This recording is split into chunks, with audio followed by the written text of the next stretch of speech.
Hello students. आज हम लोग एक बहुत ही इम्पोर्टेंट टॉपिक शुरू करने वाले हैं और ये टॉपिक जो है नीट के लिए बहुत ही इम्पोर्टेंट है, क्योंकि यहाँ से हर एक साल 2 क्वेश्चन 3 क्वेश्चन यहाँ से फाइट होता है और जो कि बहुत ही इजी होता है, लेकिन चूंकि हम लोगों को इस पर पकड़ नहीं होती है, जिसकी वजह से वो क्वेश्चन मिस कर जाते हैं। तो बात करते हैं डाइजेस्टिव सिस्टम की। चूंकि डाइजेस्टिव सिस्टम की बात होती है, डाइजेस्टिव का मतलब ये हुआ कि जो हम लोग कोई भी भोजन लेते हैं, कोई भी ऑर्गेनिज्म भोजन अगर लेता है तो उसका डाइजेशन कैसे होता है, that is called digestive and system. System का मतलब ये है कि अगर जो भोजन हम लिए वो भोजन जब तक हम छोटे छोटे मॉलिक्यूल्स में कन्वर्ट नहीं करेंगे, एटम्स में कन्वर्ट नहीं करेंगे, तब तक वो हमारे बॉडी में एब्जॉर्ब नहीं होगा और हमारा बॉडी, हमारा सेल उसका इस्तेमाल नहीं कर सकता है। तो बात करते हैं डाइजेस्टिव सिस्टम की। इसको सिस्टम इसलिए बोला जाता है डाइजेस्टिव सिस्टम, क्योंकि डाइजेशन का काम एक ऑर्गन्स नहीं करता है। अगर एक ऑर्गन्स अगर करता तो उसको बोलते हैं डाइजेस्टिव ऑर्गन्स, लेकिन चूंकि यहाँ पे बहुत सारे ऑर्गन्स मिलके एक काम परफॉर्म करते हैं, एक काम वो करते हैं, डाइजेशन का काम करते हैं, इसीलिए इस सिस्टम को क्या बोलेंगे, डाइजेस्टिव सिस्टम्स। ठीक। अब जैसे मान लीजिए एनिमल्स की बात करें तो एनिमल्स में जैसे मान लीजिए ह्यूमन की बात करें तो ह्यूमन में क्या होता है, जैसे हमने भोजन लिया तो माउथ में आया, माउथ में बहुत सारा काम होता है। तो माउथ से लेके एनस तक बहुत सारे ऑर्गन्स, हर एक ऑर्गन्स का कुछ ना कुछ उसमें कंट्रीब्यूशन होता है डाइजेशन में। इसीलिए पूरे सिस्टम को मिला के, पूरे ऑर्गन्स को मिला के क्या कहा जाता है, उसको सिस्टम कहा जाता है। नाउ अब डाइजेस्टिव सिस्टम की बात हो गई, तो अब बात करते हैं कि कोई भी ऑर्गेनिजम्स में डाइजेशन जो होता है उसमें डाइजेशन होगा तो सबसे पहले क्या होगा, वो न्यूट्रिशन लेगा। तो उसमें किस टाइप का न्यूट्रिशन होता है, क्या वो खुद से अपना न्यूट्रिशन बना लेता है या कहीं और से लेता है अपना न्यूट्रिशन। तो बात हम करें तो उसके बेसिस पे अगर कोई भी on the basis of nutrition, यानी वो किस तरह से ऑब्टेन कर रहा है, तो उसके बेसिस पे इसको 2 पार्ट में डिवाइड किया गया है, that is called autotrophs. First one is the autotrophs and second one is the heterotrophs. Autotrophs वैसे ऑर्गेनिजम्स को कहेंगे, हम स्पेशली ऑर्गेनिजम्स बोल रहे हैं, याद रखिएगा इस चीज को। वैसे ऑर्गेनिजम्स को बोलेंगे ऑटोट्रॉप्स जो भोजन के लिए, फूड के लिए, न्यूट्रिएंट्स के लिए दूसरे ऑर्गेनिजम्स पे डिपेंड ना करें। इनडायरेक्टली हम वही बोल रहे हैं, क्योंकि ज्यादातर किताब में लिखे रहते हैं, ज्यादातर बुक्स आप कंसल्ट अगर करेंगे तो वहां पे ये लिखी हुई रहती है कि the organisms which make their own food. तो भाई अपने घर में हमारी मम्मी भी तो बनाती है खाना, तो क्या मतलब ये कहने का हो गया कि क्या वो ऑटोट्रॉप्स है? तो नहीं, क्योंकि जो मम्मी बना रही है खाना, वो खाना क्या है, वो खाना प्लांट से कहीं न कहीं आया हुआ है। जैसे चावल हमने खुद पैदा तो नहीं किया, वो क्या हुआ, प्लांट ने हमें दिया है। गेहूं, व्हीट की बात करें तो क्या वो हम लोग घर में तो नहीं किए, वो किसने दिया, हमें प्लांट ने दिया। तो ऑटोट्रॉप्स, क्योंकि वो उसमें एक्सेप्शन हो सकता है, उसमें कंफ्यूजन हो सकता है, और वो डिफिनेशन याद कीजिए जिसमें कोई एक्सेप्शन ना हो। तो इसीलिए ऑटोट्रॉप का द बेस्ट डिफिनेशन है कि the organisms which do not depends on other organisms for food, that is called the autotrophs. इसका बेस्ट एग्जांपल है blue green algae and plants. चूंकि blue green algae and plants में autotroph, ये दोनों autotrophs होते हैं, और जिस टाइप का न्यूट्रिशन इसमें हो रहा है, चूंकि ये ऑटोट्रॉप है और इस टाइप के न्यूट्रिशन जो ये ले रहा है, उस टाइप के न्यूट्रिशन को बोला जाता है ऑटोट्रॉफिक न्यूट्रिशन। ऑटो मतलब self, auto means self, trophic मतलब फूड या भोजन जिसको बोलते हैं, यानी जो सेल्फ से भोजन ले, दैट इज कॉल्ड ऑटोट्रॉप। और this type of nutrition is called, जिस तरह से वो अपने भोजन को ऑब्टेन करता है, that is called autotrophic nutrition. Clear? Now we shifted to the heterotrophic nutrition. Same, hetero means other, hetero means other and troph means nutrition. Such type of organisms which obtain their food from the other organisms, that is called heterotrophs. So it is the basic definition, क्योंकि इसका कोई exception नहीं है। यानी वैसा organisms, हम organisms की बात कर रहे हैं और ऑर्गेनिजम्स वही है जो लिविंग है। ऑर्गेनिजम्स की कैरेक्टर वही होती है, सारे जो डेड होगा उसको ऑर्गेनिजम्स हम जनरली नहीं कहते हैं, या उसको अगर कहेंगे ऑर्गेनिज्म तो उसके आगे एक वर्ड लगाते हैं, दैट इज डेड। तो न्यूट्रिशन का जब भी हम बात करते हैं, न्यूट्रिशन सिर्फ लिविंग ऑब्टेन करता है, लेता है और उससे अपना एनर्जी, क्योंकि उसको जिंदा रहने के लिए, लिविंग रहने के लिए एनर्जी चाहिए। अब वो एनर्जी, जैसे हेटरोट्रॉफ की बात करें तो हेटरोट्रॉफ क्या करेगा, अपना भोजन किसी ना किसी अपने भोजन के लिए किसी ना किसी ऑर्गेनिजम्स पे क्या करेगा, ये डिपेंड करेगा। और जब डिपेंड करेगा तो वो इसका मतलब है कि जब डिपेंड कर रहा है तो उसमें एग्जांपल आएगा हेटरोट्रॉप्स का, एनिमल्स, फंजाई और एसेलुलर प्रोटोजोअन्स, जो सिंगल सेल का होगा प्रोटोजोआ। बहुत सारे ऐसे प्रोटोजोअन्स है जो अपना भोजन खुद नहीं बनाते हैं, वो क्या करते हैं, वो दूसरे ऑर्गेनिजम्स पे डिपेंड करते हैं। तो इसमें अब चूंकि वैसा एनिमल्स जिसमें हेटरोट्रॉप्स होते हैं और उसमें जो भोजन लेने का जो प्रोसेस होता है, उसको this type of nutrition is called heterotrophic nutrition. ये यहीं से, इसी दोनों से एक क्वेश्चन पूछा था एम्स में यहां से क्वेश्चन आया था, द बेस्ट एग्जांपल कि व्हाट इज हेटरोट्रॉप्स, ये क्वेश्चन था, व्हाट इज हेटरोट्रॉप्स, यहां से क्वेश्चन आया था एम्स में, व्हाट इज हेटरोट्रॉप्स। और उसमें 1 2 3 4 जो ऑप्शंस था, उसमें जैसे था कि एक the organisms depend on plants, the plants depend on animals, the animals depend on animals and the plant depends on animals, and last option था क्या, the organisms depends on other organisms। चूंकि इसमें सारे ऑप्शन सही है, क्योंकि कहने का मतलब ये हुआ कि अगर एक ऑर्गेनिज्म प्लांट पर भी डिपेंड कर सकता है, एक ऑर्गेनिज्म एनिमल्स को भी, जैसे फ्लैश ईटिंग एनिमल्स होता है तो उसके ऊपर भी डिपेंड कर सकता है, उसके बदले कुछ और कर सकता है। तो बेस्ट डिफिनेशन इसका यही होगा कि heterotrophs are the organisms which depends on other organisms, क्योंकि ऑर्गेनिजम्स में प्लांट्स भी आएंगे, ऑर्गेनिजम्स में एनिमल्स भी आएंगे, यानी ऑर्गेनिजम्स में जो लिविंग होगा, जिस पे डिपेंड किया जा रहा है, वो सारा उसमें आ जाएगा। तो बेस्ट उसका जो ऑप्शन होगा, बेस्ट ऑप्शन क्या होगा, the organisms depend on other organisms. Now अब बात करें कि ये जो ट्रॉप्स है, ट्रॉप्स मींस न्यूट्रिशन की बात कर रहा है, भोजन की बात कर रहा है, तो न्यूट्रिएंट्स उसी को फूड बोलते हैं। तो ये न्यूट्रिएंट्स जो है वो है क्या, इसका डिफिनेशन की अगर बात करें तो न्यूट्रिएंट्स उसको बोलेंगे the chemical substance present in food, that is called nutrients. और अगर न्यूट्रिएंट्स की टाइप की बात करें जो एनिमल्स गेन करता है, ऑब्टेन करता है, 2 टाइप होते हैं, organic nutrients and inorganic nutrients. Organic nutrients की बात करें तो ऑर्गेनिक न्यूट्रिएंट्स, केमिस्ट्री में काफी आपने ऑर्गेनिक के बारे में पढ़ा होगा कि ऑर्गेनिक न्यूट्रिएंट्स में मेनली कार्बन और हाइड्रोजन का ज्यादातर उसमें रोल होता है, मेनली कार्बन का। तो कार्बन अगर हो तो उसको ऑर्गेनिक कंपाउंड्स बोलते हैं, ऑर्गेनिक न्यूट्रिएंट्स बोलते हैं। और इसमें मेनली 3 टाइप का न्यूट्रिएंट्स आता है, जिसमें जो ऑर्गेनिक होता है, और इसी से क्या होता है, ये ऑर्गेनिजम्स इस्तेमाल करता है अपने न्यूट्रिएंट्स के लिए। तो carbohydrate, protein, lipids and vitamins, these are the organic nutrients, and some are also inorganic nutrients, examples minerals and waters।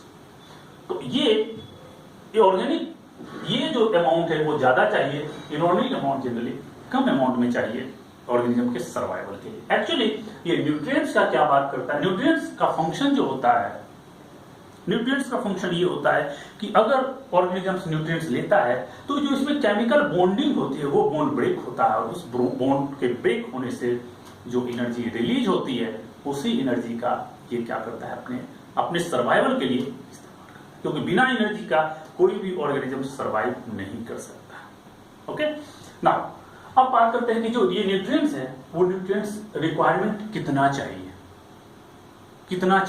और माने कितना का मतलब ये हुआ कि ज्यादा चाहिए या कम चाहिए।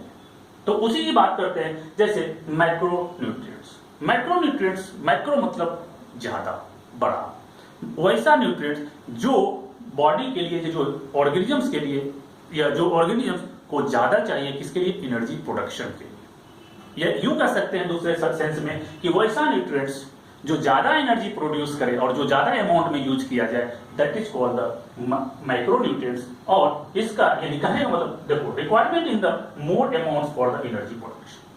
और इसका बेस्ट एग्जांपल है कार्बोहाइड्रेट, प्रोटीन और लिपिड। इसीलिए हर एक ऑर्गेनिज्म अपने भोजन में क्या करता है, वो ज्यादातर कोशिश करता है कि कार्बोहाइड्रेट, प्रोटीन और लिपिड्स ज्यादा ले। हम लोग भी लेते हैं, एनिमल्स भी, ह्यूमन बींग्स भी अपने भोजन में जो सबसे ज्यादा इंटेक करता है that is called the macronutrients and another one is the micronutrients. Actually micronutrients energy production में हेल्प नहीं करता है, क्योंकि ये एनर्जी प्रोड्यूस नहीं करता है, इसलिए इसे ये कम अमाउंट में चाहिए। ये सिर्फ माइक्रोन्यूट्रिएंट को सप्लीमेंट करता है, थोड़ा थोड़ा क्या करता है, सपोर्ट करता है। ये एनर्जी नहीं देता, लेकिन इसके बिना इंसान या कोई भी ऑर्गेनिज्म सर्वाइव नहीं कर सकता है, जैसे मिनरल्स, विटामिन्स एंड H2। ये तीनों क्या है, माइक्रोन्यूट्रिएंट में आता है। ये डायरेक्टली एनर्जी में कन्वर्ट नहीं होता है, डायरेक्ट एनर्जी प्रोवाइड नहीं करता है, लेकिन ये एनर्जी प्रोडक्शन में कहीं न कहीं हेल्प करता है। बहुत तरह के विटामिन हैं, अगर ये चीज की कमी हो जाएगी हमारी बॉडी में तो कुछ ना कुछ डिजीज के सिम्टम्स अपीयर जरूर हो जाएंगे। So this is also very important for the body. Now we shifted to the mode of nutrition. अब बात करिए न्यूट्रिएंट्स है, और चूंकि ये न्यूट्रिएंट्स जो होता है वो the process in which organisms obtain their nutrition is called obtain their nutrients is called nutrition. यानी कहने का मतलब ये न्यूट्रिएंट्स को कोई भी एनिमल कैसे यूज करता है, किस टाइप से उसका इस्तेमाल करता है, that is called the nutrition. अब बात करते हैं कि कैसे इस्तेमाल करता है, तो उसके बेसिस पे मोड ऑफ, उसको बोलते हैं मोड ऑफ न्यूट्रिशन, यानी it is the method of collection of food. वो अपना भोजन कैसे अपने बॉडी में कलेक्ट करता है, that is called the mode of nutrition. Mode of nutrition जो एनिमल्स की बात अगर करें तो उसमें मोड ऑफ न्यूट्रिशन 4 तरह के होते हैं, 4 टाइप्स होते हैं। Number 1 is the holozoic. It is very important. Holozoic, holo मतलब complete, holozoic, zoic means animals. तो अगर कोई एनिमल्स भोजन को या तो ले ले पूरा का पूरा, या उसका कोई टुकड़ा पूरा का पूरा अपने बॉडी में ले ले, that is called the holozoic type of nutrition. And it is involve the engulfing, engulfing मतलब निगलना, इनगल्फिंग ऑफ होल या part of a part plant और एनिमल्स। अब भोजन के रूप में वो तो प्लांट भी हो सकता है और एनिमल भी हो सकता है। जैसे लोग चावल खाते हैं तो वो क्या हो गया, प्लांट। अब रोटी खाते हैं, प्लांट। लेकिन कुछ केसेस में एनिमल्स, जैसे फ्लैश मीट की बात करते हैं, जो नॉन वेजिटेरियंस होते हैं वो क्या करते हैं, एनिमल्स को यूज करते हैं या एनिमल्स की बॉडी के पार्ट को यूज करते हैं।